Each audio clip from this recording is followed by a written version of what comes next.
What's up, everyone? Tera Roberts here with Fantasy Alarm, and we are talking free agency deep cuts for Week 8. At quarterback, this will likely make you very uncomfortable, but Andy Dalton is a decent deep waiver add with a matchup against Las Vegas. The Raiders' defense has been extremely exploitable. So much so that they give up the most fantasy points to opposing quarterbacks, and literally anyone can take advantage of this matchup. Just ask Davis Mills, who had his best game of the season against the Raiders last week with just over 300 yards and 2 touchdowns.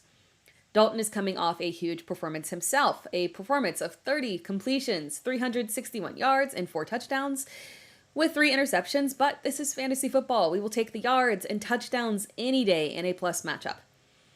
At running back, let's talk through why James Cook could be a sneaky productive option this week. The Buffalo Bills have a very specific pattern. They are committed to Devin Singletary, that is very clear. Singletary has been utilized as a 3-down back and very successful at it in very specific games. Those games are all games where opposing quarterbacks and opposing teams have been competitive. In blowout victories, they just don't utilize Singletary to the same level. And this benefits James Cook. In Week 2, in a Week 2 blowout, he had 11 carries for 53 yards. In Week 5, in a blowout, he had 4 carries for 31 yards and a touchdown. This week, they face the Packers, and I just can't imagine this being a very competitive game. This is obviously a very deep play. If you're in a deep league and have no options, this could be a dart throw.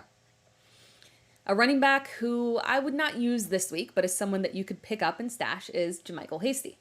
With James Robinson traded to New York, Hasty is now in line to be the number 2 back.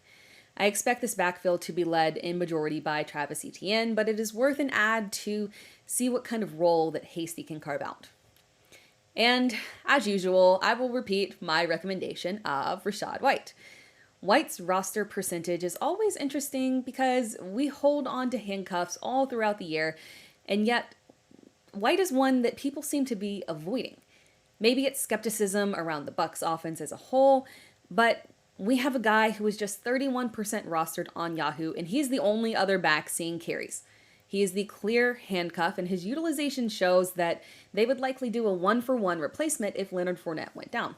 His usage currently is very frustrating, but the opportunity is there.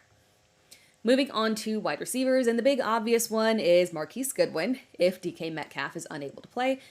Goodwin had 4 receptions on 5 targets for 67 yards and 2 touchdowns last week.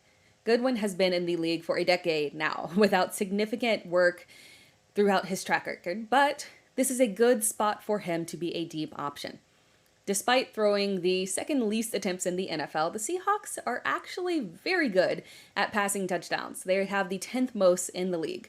Expect Kenneth Walker to lead the charge and provide red zone opportunities that Geno Smith and Goodwin can capitalize on.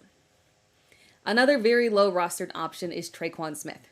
You'll need to monitor the practice reports, but Michael Thomas and Jarvis Landry are still not practicing, and this makes Smith an interesting option in a positive matchup against Las Vegas.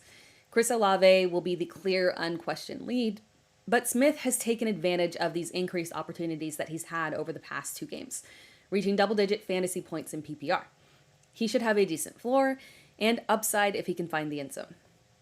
And let's look at one more receiver who is an injury contingent play. Amon-Ra St. Brown is still in concussion protocol, but it's very possible that he plays because he's had no symptoms.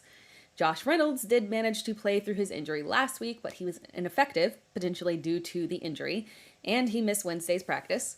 So Kalif Raymond is an intriguing option this week. If either St. Brown or Reynolds is unable to suit up, Raymond is a deep flex option. And at tight end, I've talked about 2 other New Orleans Saints, so let's go ahead and throw in another one here. I promise this is not chasing points. It just so happens that Juwan Johnson is going from facing the team that gives up the 2nd most fantasy points to tight ends to a team that gives up the 3rd most. You need to monitor the injury reports. But if Adam Trautman doesn't play, and he did not practice Wednesday, Johnson is an excellent streaming option coming off his 2-touchdown performance.